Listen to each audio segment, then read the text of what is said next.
आता पाहूया पालकमंत्री पदावरून जो तिढा सुरू आहे त्या संदर्भातल्या टॉप 9 बातम्या। पालकमंत्री पदाचा तिढा मुख्यमंत्री देवेंद्र फडणवीस यांच्या दिल्ली दौऱ्यानंतर सुटणार। दिल्ली विधानसभेच्या प्रचारासाठी फडणवीसांचा 3 दिवसांचा दिल्ली दौरा। नाशिकचा तिढा सुटल्याची माहिती, तर रायगडचा तिढा मात्र कायम। मुख्यमंत्री देवेंद्र फडणवीस काय निर्णय घेणार याकडे लक्ष।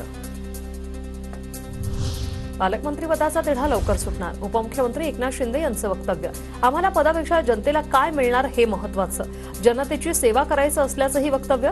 तर भरत गोगावले काम करणारे नेते आहेत, शिंदेंची प्रतिक्रिया।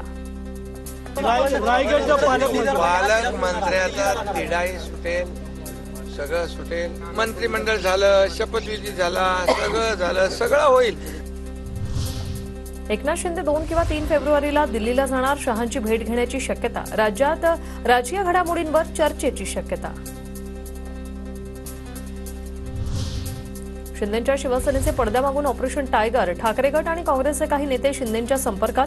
रवींद्र धंगेकर, महादेव बाबर, रमाकांत म्हात्रे शिवसेनेत जाण्याची शक्यता। रायगडचं पालकमंत्रीपद एकनाथ शिंदेंकडे देण्याची शक्यता। गोगावले तटकरे वादावर तोडगा काढण्यासाठी भाजपकडून प्रयत्न, तर मुंबईचं पालकत्व भाजप घेणार, सूत्रांची माहिती। रायगड जिल्ह्याचं पालकमंत्रीपद सोडण्यास राष्ट्रवादी अनुकूल नाही। मुंबई महानगर क्षेत्रात एकतरी पालकत्व असण्याची राष्ट्रवादीची भूमिका। रायगडचं पालकमंत्रीपद कायम ठेवण्याची आग्रही मागणी। पालकमंत्रीपदावर तिन्ही नेत्यांची चर्चा सुरू। लवकरच तिढा सुटणार, गिरीश महाजनांची माहिती। मुख्यमंत्री महोदयांनी नाशिक आणि रायगडला स्टे दिलेला आहे। तिन्ही नेते आमच्या त्या ठिकाणी चर्चा करतायत, बोलतायत। मला असं वाटतं लवकरच हा तिढा सुटेल। गोगावलेंना पालकमंत्रीपद मिळावं असं भाजप आमदारांनाही वाटतंय। नरेश म्हस्केंचं वक्तव्य, रायगडचं पालकमंत्रीपद शिवसेनेला मिळावं ही आमची इच्छा असल्याची प्रतिक्रिया।